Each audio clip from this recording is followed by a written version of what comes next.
படுத்த படுக்கையாக கிடந்த அந்த கிழவர் கோவிந்தசாமி அன்று எதையோ எதிர்பார்த்து காத்து கிடந்தார்.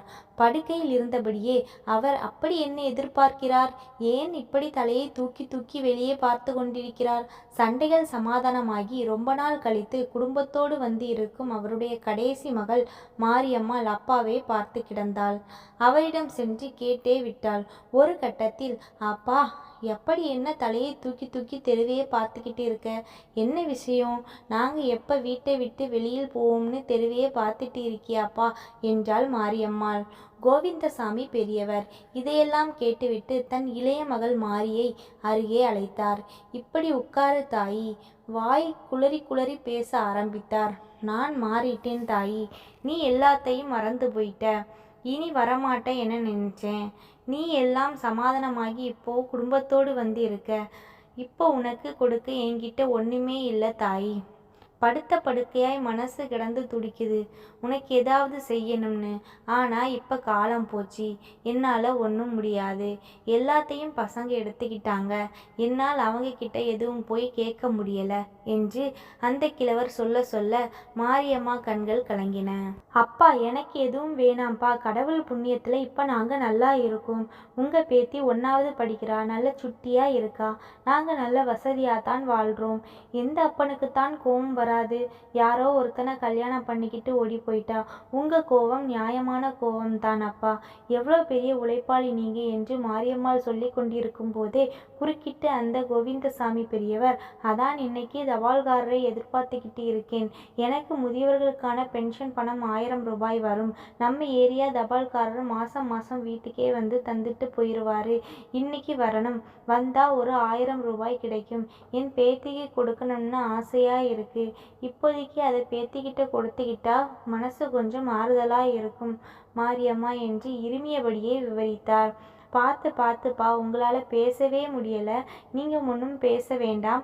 அப்படியே படுங்க. என் மகளுக்கு நீங்கள் ஒன்றும் தர வேண்டாம் என்று அவரை ஆசுவாசப்படுத்தி படுக்க வைத்துவிட்டு போர்வையை போர்த்துவிட்டு மாரியம்மா அந்த கீச்சு கொட்டையில் இருந்து விடுபட்டு பின்னால் இருந்த கள்ளு வீட்டினுள் நுழைந்து சென்றாள்.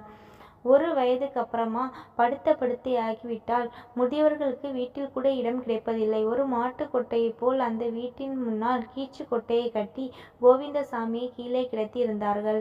எல்லாமே அவருக்கு அங்கேதான். நேரம் ஓடிக்கொண்டிருந்தது. ஆனாலும் கோவிந்தசாமி கிழவருக்கு எப்படியாவது பேத்திக்கு ஏதாவது கொடுத்து விட வேண்டும் என்று அளப்பரிய ஆசையில் மீண்டும் மீண்டும் தன் தலையை தூக்கி தூக்கி தபால்காரரை எதிர்பார்த்து கொண்டிருந்தார். அந்நேரமே தபால்காரர் வந்தார்.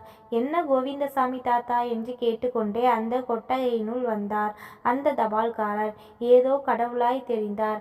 அன்று அந்த கோவிந்தசாமி தாத்தாவுக்கு, தாத்தா, முதியோர் பென்ஷன் பணம் வந்திருக்கு. எழுந்திருக்க முடியுமா?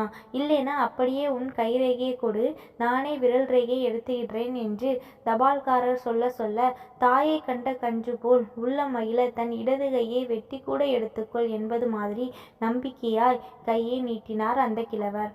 அப்போது தபால்காரர் கருணையை வடிவாய் அவர் இடது கை பெருவிரல் ரேகையை எடுத்துக்கொண்டு தன் பையிலிருந்து ஒரு 1000 ரூபாய் எடுத்து அந்த பெரியவரிடம் கொடுத்தார்.